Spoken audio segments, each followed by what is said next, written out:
बोल श्री कृष्ण भगवान की जय। 2 अध्याय हम गीता के पढ़ चुके हैं। दोनों का महत्व मैं पढ़ चुकी हूँ और बता दिया मैंने अब तक और पढ़ दिया है। आज हमारी तीसरे महत्व की बारी है, जो हमारा गीता का तीसरा, जो हमारी गीता में 18 अध्याय हैं, तीसरा अध्याय की बारी है और उसके महत्व की बारी है। आपने 2 अध्याय अच्छी तरह सुन लिए होंगे, आपने किसे लगे ये भी मैंने बताइए ज़रूर। और पूरी गीता सुनने खातर मेरे चैनल ने सब्सक्राइब जरूर कर दियो, क्योंकि आपने सब्सक्राइब करने के बाद ही नोटिफिकेशन मिलेगी, ना तो बेरा नहीं लागण का मतलब तीसरा अध्याय आ गया।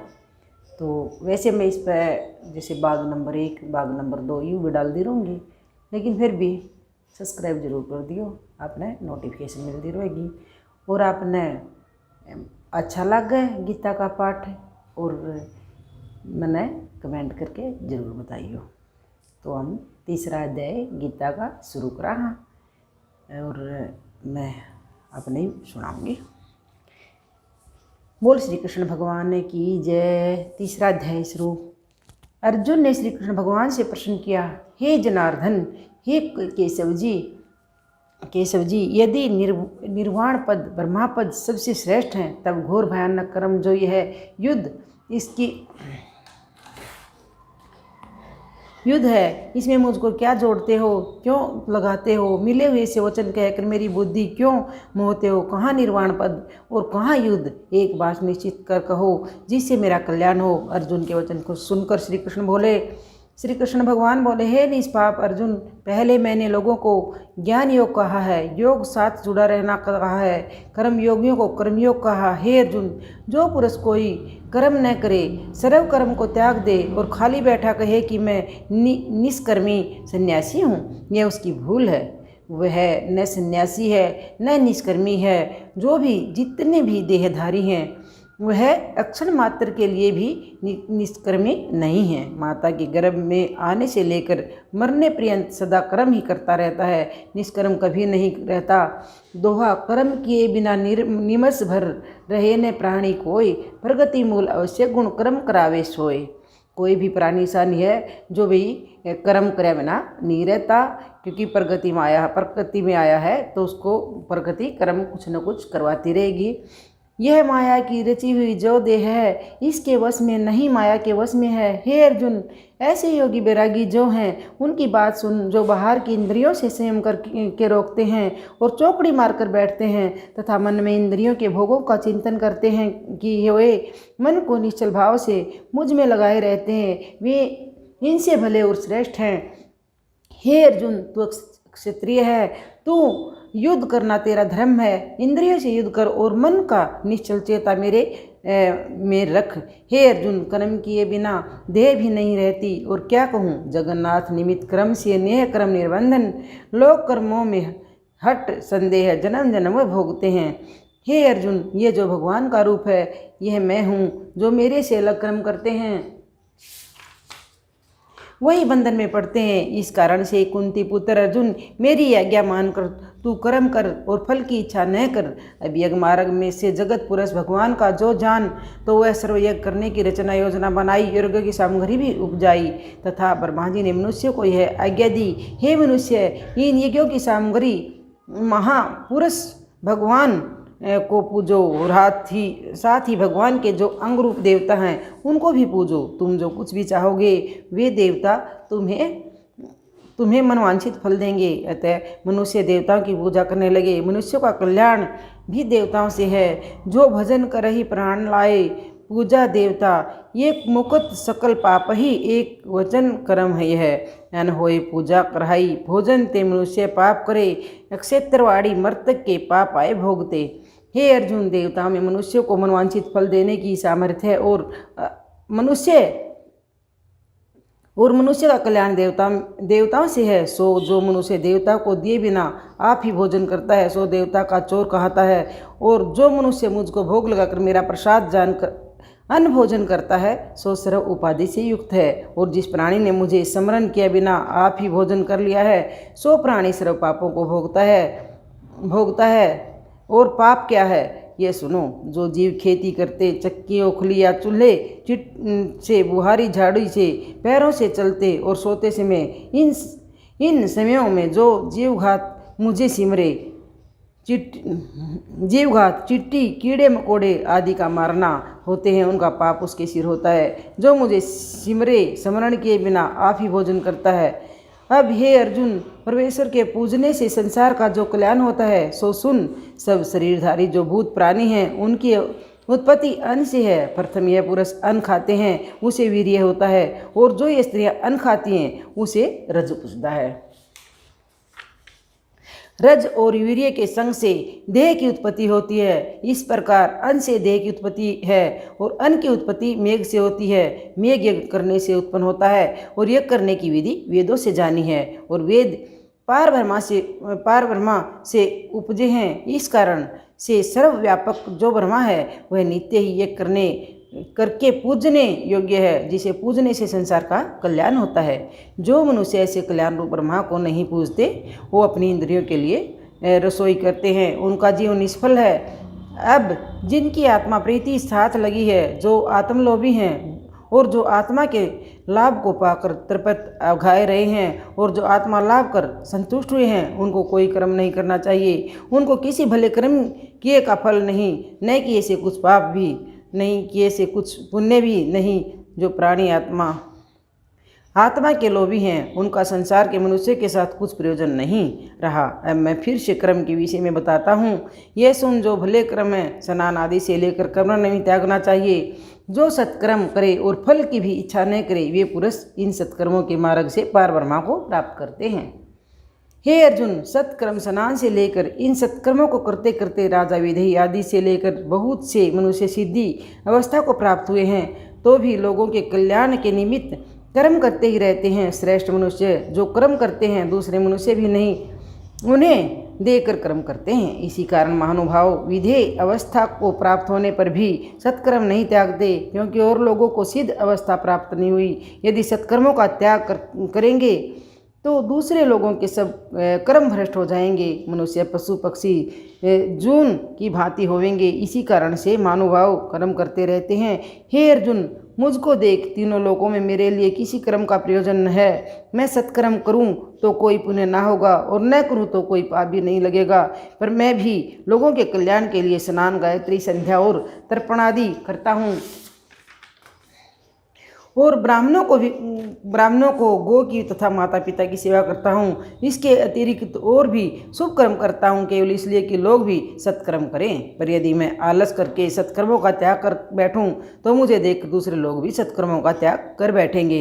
हे अर्जुन, जिस मार्ग पर मैं चलता हूँ, मुझे देखकर दूसरे समस्त लोग भी उस मार्ग पर चलते हैं। अब यदि तू कहे कि लोगों के निमित्त यह कर्मों का जंजाल क्यों करते हो, लोगों के साथ तुम्हारा क्या प्रयोजन है, इसका उत्तर भी सुन। हे अर्जुन, यह मनुष्य नारायण की मूर्ति हैं। जब सभी कर्म भ्रष्ट होने लगेंगे तो दूसरे पशुओं की भांति यह मनुष्य भी पशुवत हो जाएंगे।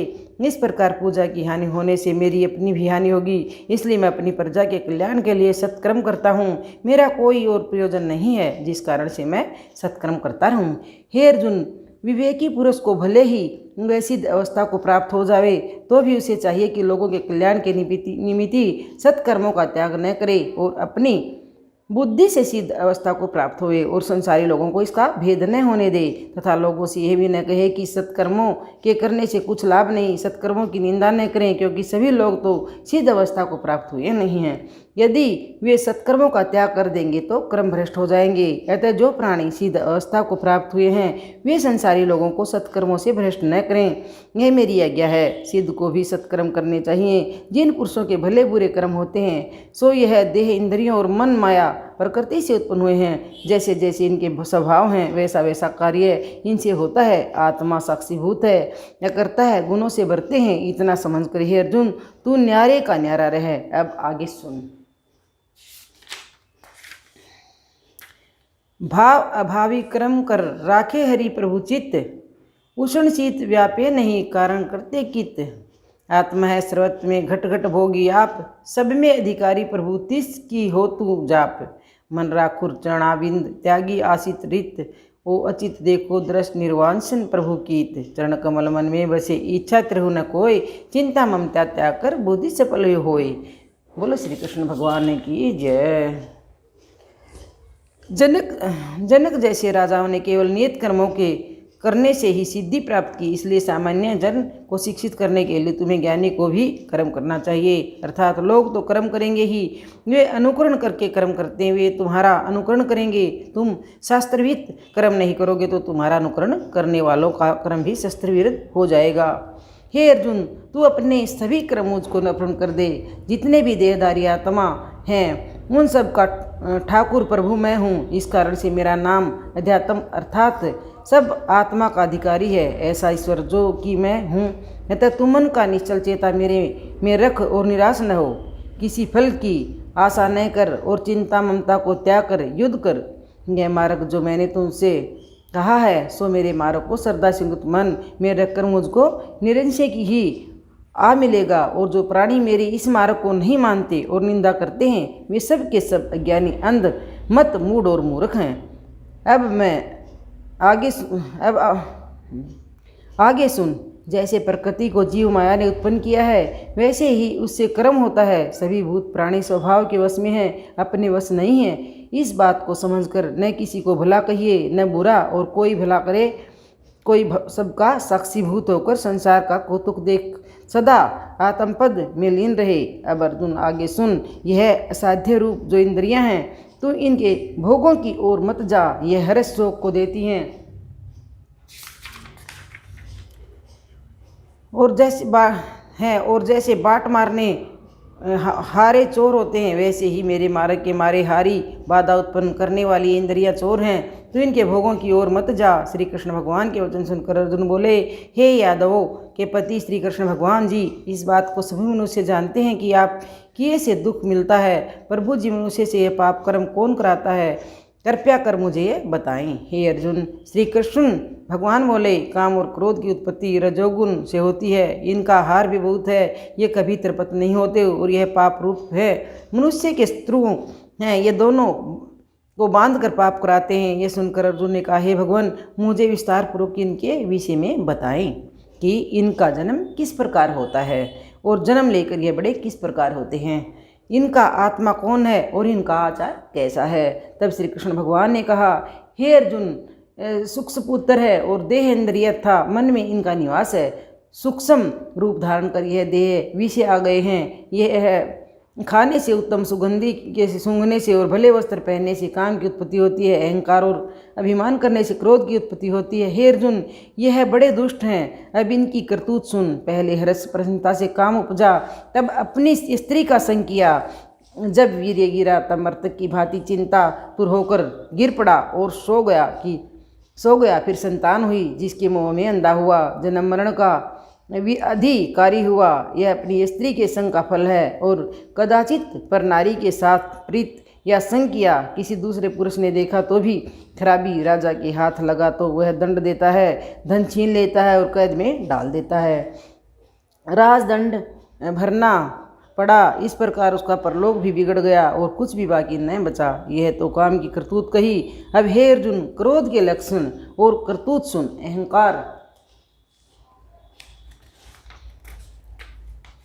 अहंकार मंद कर्म से अंध भरी जो मनुष्य की देह है, विषय के वास्ते या दूसरे किसी वास्ते किसी को मारा, कष्ट दिया तो राजा ने पकड़कर खूब दंड दिया, बांधिया पदार्थ छीन लिया, परलोक में उसे यमों ने यातना दी। यह सब क्रोध की करतूत है। हे अर्जुन, काम और क्रोध दोनों ही भय के दाता हैं। यह बारंबार मनुष्य को मोहते हैं और भरमाते रहते हैं। यह दोनों ऐसे पाप रूप और निपट नीच हैं। हे धनंजय अर्जुन, यह सदा ही मनुष्य में छिद्र देखते हैं, जैसे चोर सदा अपना समय मौका देखता है कि कब घर का स्वामी सोए और कब चोरी करूं। इसी भांति यह मनुष्य में छिद्र कमजोरियां देखते रहते हैं। इनकी उत्पत्ति रजोगुण से होती है। मनुष्य में यही दो उपद्रव हैं। जिस प्रकार मेरे न जानने का अज्ञान इन पर छाया है सो सुन। जिस प्रकार धुआं अग्नि को ढक लेता है, धूल धर्म को ढक लेती है और जेर से जिस प्रकार गर्भ ढका रहता है, इसी भांति इन दोनों ने मेरा ज्ञान ढांप लिया है, अर्थात ये ही ज्ञान के बैरी हैं। हे कुंती नंदन अर्जुन, दोनों काम और मद से अपूर्ण रहे हैं, पूर्ण कभी नहीं होते, और पाप रूप है इंद्रिया और मन इनके विषय का काम निवास है। इनमें बसकर मनुष्यों को मोहित करते हैं। इस कारण से ये कुरुवंशियों में श्रेष्ठ अर्जुन, प्रथम तू इंद्रियों को वश में कर, इंद्रियों आदि से लेकर मन बुद्धि और चित्त को वश में कर। यह पाप रूप है, ज्ञान और विज्ञान का नाश करने वाले हैं। अब जिस प्रकार इंद्रियां पर विजय पाई जाती है वह सुन, यह देह जड़ है, जिसमें जो चैतन्य रूप इंद्रियां हैं और इंद्रियों से परे मन है, मन से इंद्रियां सुरजित हैं, मन से परे बुद्धि है और बुद्धि से परे आत्मा है। अतः बुद्धि द्वारा उस आत्मा के ध्यान के साथ जुड़, हे महाबाहु अर्जुन, इसका रूप बड़ा बलवान हो जाता है और अपने बल से इस महादुष्ट काम क्रोध को मार डाल, इनको मारकर विजय प्राप्त कर। इस तीसरा अध्याय समाप्त हो चुका है और तीसरे अध्याय का मैं अपने माध्यम बताऊंगी तीसरे अध्याय का क्या महत्व है। जो श्री नारायण बोले, हे लक्ष्मी, एक शूद्र महामूर्ख अकेला ही एक वन में रहता था। बड़े अनर्थों से कितना ही द्रव्य उसने इकट्ठा किया था, किसी कारण यूं ही वह द्रव्य जाता रहा।